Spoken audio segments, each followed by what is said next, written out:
दोस्तों, बहुत सारे लोगों ने मुझसे एक कॉमन सा सवाल किया कि सर, हम जिस कंपनी में, जिस म्यूचुअल फंड कंपनी में हम एसआईपी कर रहे हैं, हर महीना पैसा इन्वेस्ट कर रहे हैं, अचानक अगर वो कंपनी बिक गई या बंद हो गई या भाग गई तो हमारे पैसों का क्या होगा।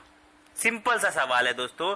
आप पैसा इन्वेस्ट करते हैं, सालों साल आप इन्वेस्ट कर रहे हैं, 10 साल 20 साल 25 साल इन्वेस्ट कर रहे हैं एसआईपी के रूप में, लेकिन बीच में ऐसा हो ही सकता है ना, लंबे टाइम का टाइम फ्रेम है, बीच में उनका कंपनी डूब गया, मार्केट डाउन चला गया, और जिस कंपनी में आप इन्वेस्ट कर रहे हैं हो सकता है कि वो कंपनी बिक जाए या वो डूब जाए या दिवालिया घोषित हो जाए। तो आखिर उस हमारे जो हमने पैसा जो लगाया हुआ है, खून पसीने की कमाई जो हमने उसमें इन्वेस्ट किया है, आखिर उन पैसों का क्या होगा।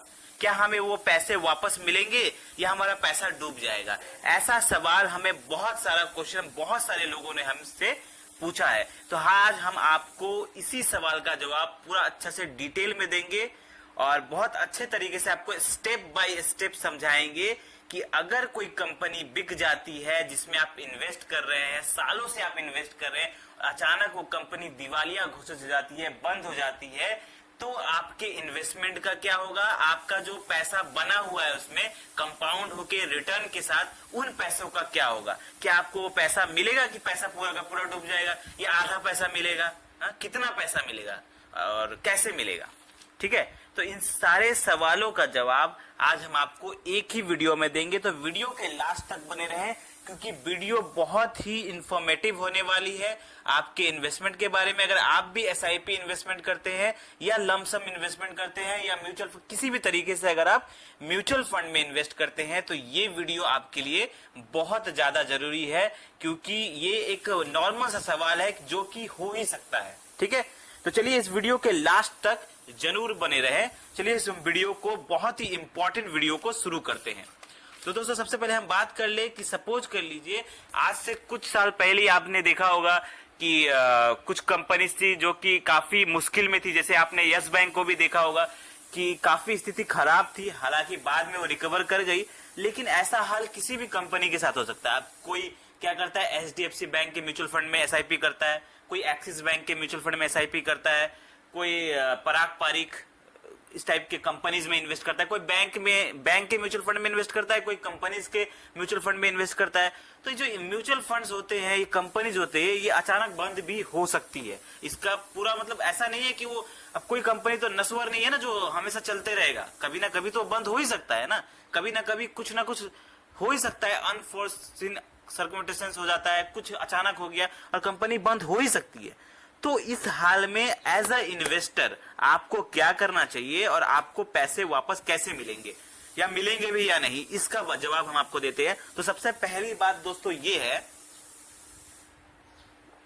कि सपोज करिए कि अगर बाय चांस कोई कंपनी बंद हो गई, ठीक है, हम एग्जांपल के तौर पे मान लेते हैं कि ये कोई कंपनी ए है और कंपनी ए में कोई बहुत बड़ा कंपनी है, ठीक है, जाना माना कंपनी एकदम, और सबको इसको जानता है और बहुत पॉपुलर कंपनी है। ठीक है, अचानक से क्या होता है, उस कंपनी के कुछ ऐसे सर्कमस्टेंस आते हैं कि वो कंपनी डूब जाती है। ठीक है, वो कंपनी डूब जाती है और वो कंपनी के पास, मतलब वो कंपनी लॉस में चली जाती है और वो कंपनी बंद होने के कगार पे आ गई, उसको म्यूचुअल फंड अब बंद करना है। ठीक है,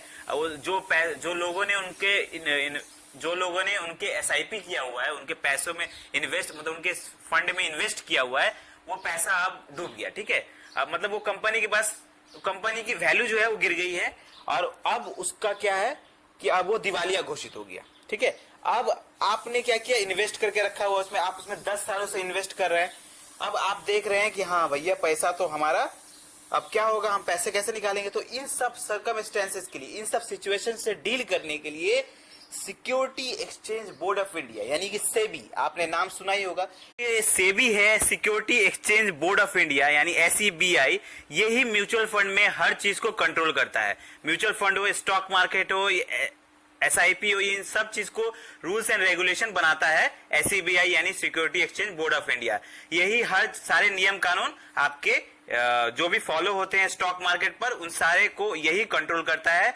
और इन सारे सर्कमस्टेंसेस को पूरा करने के लिए इन्होंने एक नियम बनाया हुआ है जिसके तहत किसी भी इन्वेस्टर का पैसा नहीं डूबता है। अब वो क्या करता है, इस सिचुएशन के लिए पर इसने बहुत सारे रेगुलेशंस बनाए हुए हैं। तो इसमें अगर आप देखिए तो वो क्या करता है कि अगर समझ लीजिए म्यूचुअल फंड, अगर किसी कंपनी में आप इन्वेस्ट कर रहे हैं, रेगुलर इन्वेस्ट कर रहे हैं, और अचानक वो कंपनी बंद हो जाती है या म्यूचुअल फंड हाउस बंद हो जाता है, तो क्या करता है, security exchange board of India को उसको सूचना देनी पड़ती है।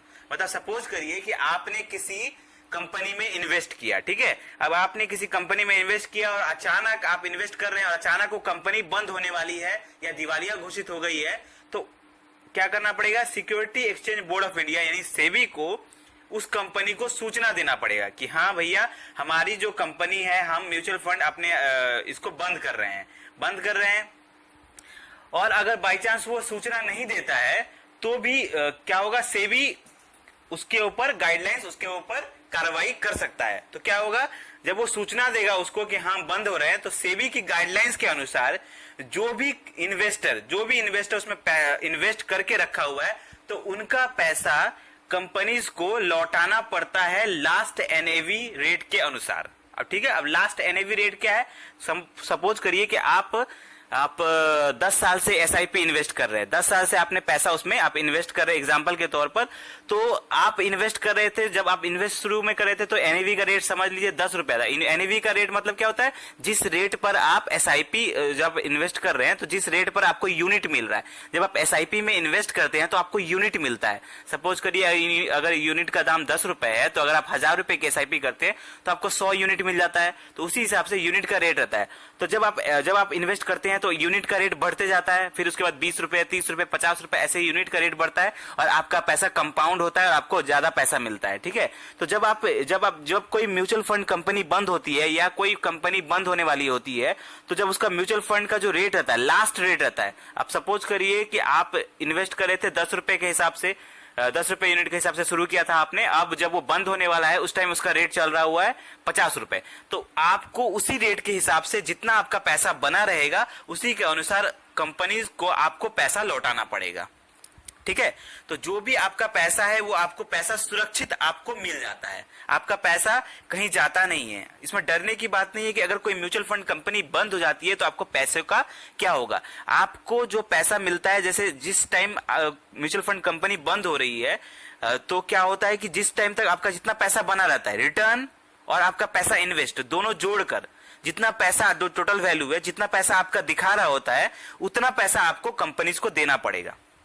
कंपनीज आपको पैसा देने के लिए बाध्य है। ठीक है, अगर वो कंपनी पैसा नहीं देती तो security exchange board of India उस पर कार्रवाई करता है और कार्रवाई करने के बाद कैसे भी कर आपका जो पैसा है वो सुरक्षित आपको मिल जाता है। ठीक है, तो इसमें डरने की कोई बात नहीं कि आपका पैसा डूबेगा, आपका कोई पैसा इसमें नहीं डूबता। कंपनी को कैसे भी इन्वेस्टर को उनका पैसा लौटाना पड़ता है, वो भी रिटर्न के साथ। जितना उस टाइम तक रिटर्न मिला रहता है इन्वेस्टर को, उतना पैसा उसको देना पड़ता है। उसमें आपका पैसा कहीं डूबता नहीं है, कहीं डरने की बात नहीं है। आई होप आपको ये समझ में आ गया होगा कि आपका जब कंपनीज बंद हो जाती है, जब म्यूचुअल फंड बंद हो जाता है तो आपके पैसों का क्या होता है। आपको पूरा का पूरा पैसा मिलता है उस टाइम के इन्वेस्टमेंट तक, जिस टाइम वो कंपनी बंद हो रही है, तो आपका पैसा कहीं नहीं डूबता है। अगर आपको इसके बारे में कोई भी क्वेश्चन है, स्टिल कोई डाउट है, तो आप हमें कमेंट में पूछिए। वीडियो अच्छा लगा तो लाइक करें और ऐसे ही जबरदस्त फाइनेंशियल वीडियो पाने के लिए हमारे इस चैनल को अभी सब्सक्राइब करें। धन्यवाद।